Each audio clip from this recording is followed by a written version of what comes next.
ഷെമാം വേണോ പൈനാപ്പിൾ വേണോ എന്ന് ചോദിച്ചപ്പോൾ അവൾ ഷെമാം പൊക്കി പിടിച്ചുകൊണ്ടിരിക്കുന്നുണ്ട്. പക്ഷേ രണ്ടും പഴുത്തിട്ടില്ല. അതുകൊണ്ട് ഞങ്ങളെന്ന് ഷേക്ക് അടിക്കാമെന്ന് വിചാരിച്ചു. അങ്ങനെ ഷേക്കിനുള്ളതെല്ലാം അടിച്ച് മാറ്റി വെച്ചു. അതിനുശേഷം ആപ്പിൾ അരിഞ്ഞ് വെക്കുന്നുണ്ട്. ഇക്ക അതിൻ്റെ പുറകിൽ വന്ന് പാത്രമൊക്കെ കഴുകുന്നുണ്ട്. അത് വീഡിയോയിൽ കണ്ടപ്പോഴായിട്ടാണ് ഞാൻ ചിരിച്ചത്. അങ്ങനെ മാങ്ങ അരിഞ്ഞ് വെച്ചു. ഈന്തപ്പഴവും എല്ലാം ഞങ്ങളെല്ലാം ടേബിളിൽ കൊണ്ടുവച്ച്. കട്ട്ലേറ്റും മുട്ട ബജിയൊക്കെ ഞങ്ങൾ പുറത്തുനിന്ന് വാങ്ങിക്കുമായിരുന്നു കേട്ടോ.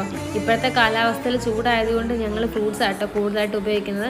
അങ്ങനെ അവൾക്ക് വെള്ളം വേണമെന്ന് പറഞ്ഞാൽ അവൾ ഇടയ്ക്ക് നിന്ന് എൻ്റെ അടുത്ത് നിന്ന് വെള്ളം മേടിച്ച് കുടിക്കുന്നുണ്ടായിരുന്നു. അങ്ങനെ തൊണ്ടയിൽ നിറയെ കയറിയെന്ന് പറഞ്ഞിട്ട് അവൾ തലക്കിട്ട് തന്നെ തട്ടുന്നുണ്ടായിരുന്നേ.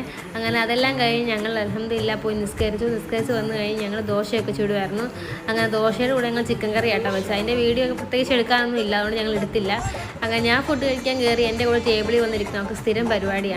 അങ്ങനെ കഴിച്ചുകൊണ്ടിരുന്നപ്പോഴത്തേന് അവൾ ദോശ തൊട്ടപ്പോഴത്തേന് ചൂട് ദോശ ആയതുകൊണ്ട് അവളുടെ കൈ ചെറുതായിട്ടൊന്ന് പൊള്ളി.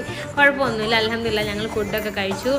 അങ്ങനെ അവൾ ഹാപ്പിയായി. അങ്ങനെ എൻ്റെ അടുത്തുനിന്ന് ഞാൻ കഴിക്കുമ്പോൾ എന്തായാലും അവൾക്ക് വന്നിരുന്ന് കഴിക്കണം. എല്ലാവർക്കും ഇപ്പോൾ ബൈ ബൈ പറഞ്ഞു. അപ്പോൾ ഇന്നത്തേക്ക് ഇത്രയേ ഉള്ളൂ. ബൈ.